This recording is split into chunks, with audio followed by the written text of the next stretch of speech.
BSF এর অনুমতির অপেক্ষায় অনুপ্রবেশকারীরা দীর্ঘদিন ভারতে আত্মগোপনের অভিযোগ এবং একাধিক কারণ নিয়ে তারা বাংলাদেশ থেকে ভারতে প্রবেশ করেছিলেন। অর্থাৎ এক কথায় বলা যেতে পারে তারা অনুপ্রবেশকারী। এবার তাদের নিজের ভিটে মাটিতে ফিরতেই এবার ভিড় জমিয়েছেন তারা সীমান্তবর্তী এলাকাগুলোতে, যেখানে হাকিমপুর সীমান্তে এর আগেও আমরা দেখেছি দিনের পর দিন যেখানে বাংলাদেশিদের ভিড় লক্ষ্য করা গিয়েছে। সীমান্তে তারা সেখানে ভিড় জমিয়েছেন, সেখানে সেনা থেকে শুরু করে পুলিশ প্রশাসন সেই প্রত্যেকটি বিষয়ের উপর নজরদারি রাখছিল। এসআইআর চলাকালীন এই ঘটনাগুলি তো আমরা দেখেছি, এবার আবারও দেখা গেল তারই প্রায় পরিক্রমা হয়েছে বলেই বলা যেতে পারে, যেখানে হাকিমপুর সীমান্তে আবারও বাংলাদেশিদের ভিড়। এই বিষয়ে বিস্তারিত জানবো এই মুহূর্তে আমাদের সঙ্গে সরাসরি যুক্ত হয়েছেন আমাদের প্রতিনিধি সিরাজুল। হাকিমপুর সীমান্তে আবারও বাংলাদেশিদের ভিড়, যেখানে আমরা দেখেছিলাম প্রায় যদি আমরা অতীতের দিকে লক্ষ্য রাখি এসআইআর চলাকালীন বা এসআইআর এর আগে আমরা দেখেছিলাম একই রকম পরিস্থিতি, আবার একই রকম পরিস্থিতি হচ্ছে, একই রকম ছবি উঠে আসছে। কি জানাচ্ছে তারা? একদম দেখো, যেটা তোমাকে রাখো, এসআইআর যখন প্রক্রিয়া যখন হয়েছিল বা শুক্রবার কয়েক হাজার এবং তারপরে বিএসএফ কথাবার্তা বলে এবং বাংলাদেশের যে টিআর আছে তাদের সঙ্গে কথাবার্তা বলে তারপরে মাত্র কয়েক হাজার। তার পাশাপাশি দেখো ইতিমধ্যে কিন্তু বেশ বিগত কয়েকদিন ধরে বাংলাদেশ অনুপ্রবেশকারী বিপুল পরিমাণে, অর্থাৎ কখনো 800, কখনো 700, কখনো 500, কখনো 300 এরকম ভাবে জমা দিয়েছে গতকাল রাতের বেলা যেটা দেখা গেছে।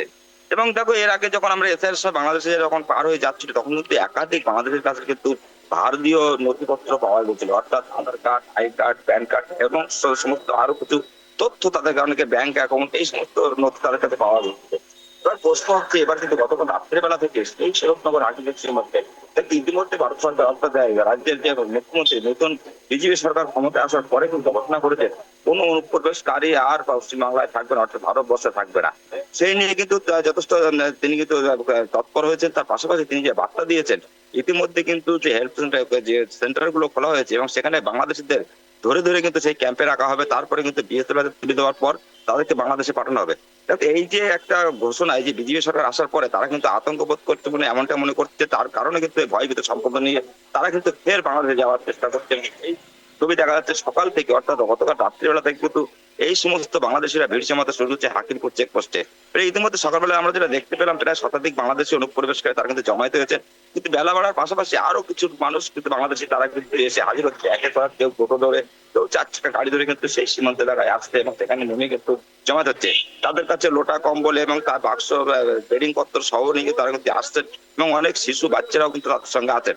প্রশ্ন হচ্ছে, দেখো বিভিন্ন দিকের আগে কিন্তু একটা আমরা খবর দেখেছি বিভিন্ন জায়গায় একদিকে আধার কার্ড পড়ে থাকতে মাঠে বা আধার কার্ড পড়ে থাকতে, ভোটার কার্ড পড়ে থাকতে ডাকবেন। প্রশ্ন হচ্ছে, যে 27 লক্ষ নাম বাদ দিয়েছে এসআইআর প্রক্রিয়ায়, অর্থাৎ ডিলেট, সেই 27 লক্ষের মধ্যে কি তাহলে কি বাংলাদেশিরা ছিল বা এরা কি ট্রাইব্যুনালে আবেদন করেছিল, যেখানে মুখ্যমন্ত্রী বারবার ঘোষণা করতেন কোন অনুপ্রবেশকারী বাংলাদেশ এখানে থাকবে না, তারা কি ভয় নিয়ে তারা কিন্তু বারবার এবার কি বাংলাদেশে ফিরে যাওয়ার চেষ্টা করছে? কিন্তু এই জমায়েত নিয়ে কিন্তু ইতিমধ্যে তৎপর হয়েছে বিএসএফ, অর্থাৎ বিএসএফ কড়া নজরদারি চালাচ্ছে। এর আগেও আমরা দেখেছি কড়া নজরদারি চালানো হচ্ছে বিএস সীমান্ত রেখা এলাকাগুলোতে, এখানে কিন্তু কাঁটাতারের ব্যবস্থা হচ্ছে, এগুলো নড়গড়িয়া সেই সমস্ত এগুলো কাঁটাতারের ব্যবস্থা হচ্ছে, জমি অধিগ্রহণ করা হচ্ছে। এই যে তারা কিন্তু অবৈধভাবে যে বাংলাদেশে যাবে সেটা কিন্তু তারা সুযোগ পাবে না বলে তারা কিন্তু রীতিমতো সে চেকপোস্টে কাটছে, অর্থাৎ বিএসএফ এর হাত মারফত তারা বাংলাদেশে ঢুকতে যেতে চাইছে। এই জমায়েত সকাল থেকে এখন বিএসএফ এর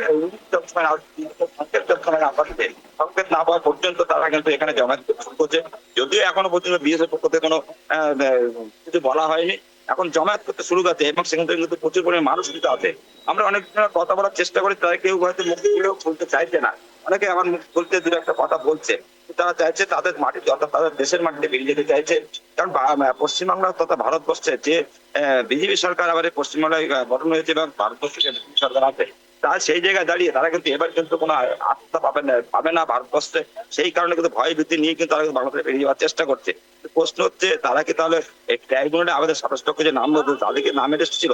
তবে এর আগে যখন আমরা দেখেছি এদের পক্ষে যখন বাংলাদেশের লোক যখন ভারতে সীমান্তে অর্থাৎ হাকিমপুর চেকপোস্টে জমায়েত হয়েছিল, সেই সময় তাদের কাছে নথিপত্র পাওয়া গেছিল। যদিও এই যারা বাংলাদেশি অনুপ্রবেশকারী যারা এসছে এদের কাছে কিন্তু বাংলাদেশের নথিপত্র এখন পর্যন্ত পাওয়া যায়নি। আমরা অনেকের কাছে জিজ্ঞাসা করার চেষ্টা করলাম, কিন্তু কোনোভাবে তারা মুখ করতে চাইছে না। তারা বলছে আমাদের কাছে কোনো কাগজপত্র নেই, অতএব যে সমস্ত আধার কার্ড এবং ভোটার কার্ড গুলো বিভিন্ন জায়গায় পাওয়া গেছিল সেগুলো কাদের, তাহলে কি বাংলাদেশিদের?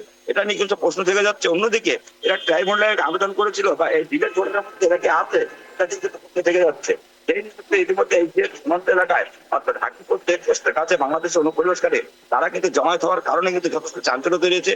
একের পর বেলা যত বাড়ছে একের পর বাংলাদেশের অনুপ্রবেশ তাদের কিন্তু ভিড় জমাতে শুরু করছে, সেই ছবি দেখা যাচ্ছে কিন্তু হাকিমপুর চেকপোস্ট থেকে। একদমই সিরাজুল, এর আগেও আমরা যেহেতু দেখেছিলাম যে এভাবে সীমান্তবর্তী এলাকার মধ্যে সাধারণত দিনের পর দিন ভিড় জমাচ্ছেন বাংলাদেশিরা। এবার হাকিমপুর সীমান্তে এত সংখ্যক যে বাংলাদেশির ভিড় লক্ষ্য করা যাচ্ছে, সেই নিয়ে তাদেরকে কোনো রকম আশ্বাস দেওয়া হয়েছে যে যে তাদেরকে পরবর্তীতে তাদের ভিটে মাটিতে ফিরিয়ে নেওয়া হবে, বা প্রশাসন কোনো রকম কি পদক্ষেপ নেওয়ার কথা জানিয়েছে? তারপর সে সেরকম জেনে রাখবো, যখন এসআইআর প্রক্রিয়া যখন শুরু হয়েছিল, যখন বাংলাদেশিরা জড়ো হয়েছিল, তখন কিন্তু বিএসএফ পক্ষ থেকে কোনো ভূমিকা পালন করার প্রথম ধাপে, কারণ কিন্তু তারা কিন্তু জমায়েত হতে শুরু হয়েছিল। বিএসএফ কিন্তু কাজ তৈরি করে তারপরে আধিকারিকদের সঙ্গে কথা বলে তারপরে কিন্তু ধাপে ধাপে ধাপে ধাপে একের পর এক বাংলাদেশিদের উপরে পার করা হচ্ছিল। কিন্তু দেখা গিয়েছিল সেই জায়গায় দাঁড়িয়ে যেহেতু ব্যাপক পরিমাণে বাংলাদেশি ছিল, অর্থাৎ কখনো 500, কখনো 300, কখনো 700 এবং কখনো 800, এই পরিমাণে বাংলাদেশি অর্থাৎ একসঙ্গে বাংলাদেশে পাঠানো সম্ভব হয়নি, কারণ ধাপে ধাপে ধাপে স্টেপ বাই স্টেপ কিন্তু তাদেরকে বাংলাদেশে পার করা হয়েছিল। এখন দেখার বিষয়, সেই কারণেই অর্থাৎ যে পরবর্তীতে প্রথম ধাপে সে স্টেপ শুরু না হলেও বাংলাদেশে পার হওয়ার স্টেপ শুরু না হওয়ার কারণে এবারও কিন্তু তারা কিন্তু এই জমায়েত শুরু করেছে। এখন দেখার বিষয়, তাদের বিএসএফ এর পক্ষ থেকে যতক্ষণ তারা নির্দেশ না পাচ্ছেন ততক্ষণ পর্যন্ত তারা যেতে পারবেন না। এবং এটা নিয়ে কিন্তু এই যে চেকপোস্টের কাছে এই যে বাংলাদেশের অনুপ্রবেশকারী তারা যে জমায়েত হয়েছেন, এটা নিয়ে কিন্তু উপর মহলে ইতিমধ্যে কিন্তু কথাবার্তা চলছে।